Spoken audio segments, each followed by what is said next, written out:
Эр хүнтэй амьдрахад их ухаан хэрэгтэй. Заримдаа ээж нь, эхнэр нь, эрх охин нь олж амьдрах шаардлага гардаг. Эр хүний амьдрал ээдрэгтэй.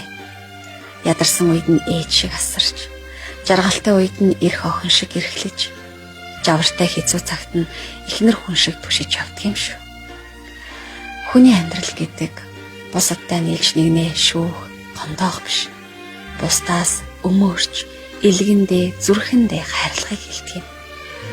Гэр бүлийн хүмүүс нэгнийгээ сургах, хүмүүжүүлэх, дарамтлах, дээх гэж амьдрдаггүй. Хэн нэгнийхээ хүслээр амьдраад эхэлсэн үеэс л зовлонгийн үүд нэгддэг. Тиймээс өөрөө жаргалтай амьдрья гэвэл ханаа жаргалтай болохоор. Зовлонгийн дэргэд жаргал байхгүй шүү дээ. Эр хүн магтаал дуртай. Амьдралд ямар ч хүн доромжлол, дорд үзэгдэх тур. Хүний сайханд нь дурлал суучгаад мууг нь үзэх гэж битгий аашлаарай. Аада гаргадаг аашаа айлын хүүд бүү зүйлэр. Хүний эцэг нэг өөр, хүний хань гэдэг бас өөр тавилантай. Эцэг хүн өөр нэхэлгүй хүүхдэд хайрладаг. Харин хань ижил гэдэг хайр, анхаарал, уучлал бас магтаал хүсэж хүнтэй амьдардаг.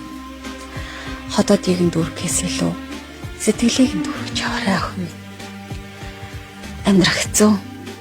Гэхдээ аргыг нь олоод явбал амархан. Магтуулсан хүн зүтгэдэг чамтай. Хэрүүл маргаан хүний амьдралд болтгол зүйл. Маргааныг нь мартаж, магтаалыг нь санаж явахад л болчихно.